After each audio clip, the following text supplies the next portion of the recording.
कालची सभा म्हणजे मी अतिशय आनंद घेत होतो कालच्या सभेचा.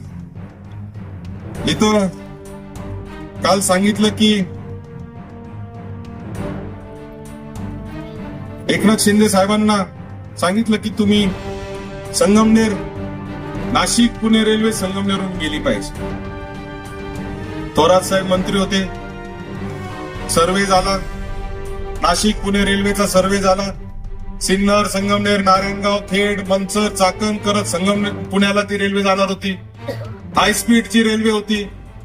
इथून 1 तासामध्ये पुण्याला माणूस पोहोचणार होता, अर्ध्या तासामध्ये तो माणूस नाशिकला पोहोचणार होता.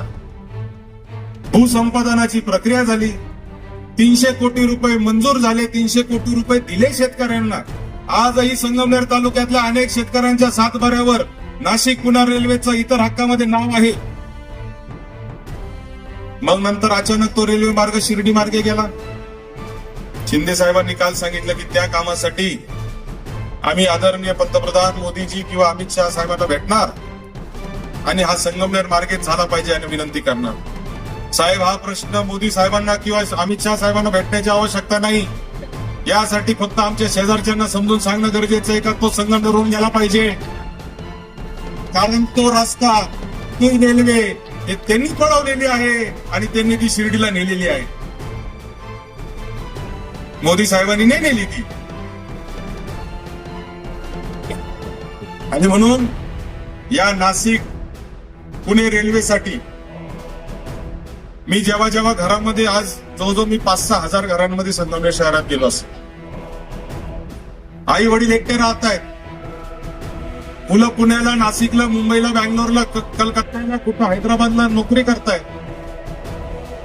जे पुण्याला नोकरी करतायत अनेक मुलं मी बघितलं का शनिवार रविवार मोटरसायकलवर आपल्या आई वडिलांची सेवा करण्यासाठी घरी येत आहेत.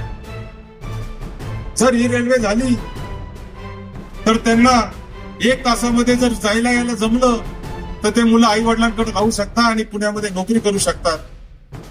ही रेल्वे होणं संगमनेरच्या विकासासाठी अत्यंत गरजेची आहे आणि यासाठी ही निवडणूक झाल्यानंतर एक मोठं जन आंदोलन आपल्याला उडावं लागणार आहे. कारण ह्याच्याशिवाय आता पर्याय राहिलेला नाही.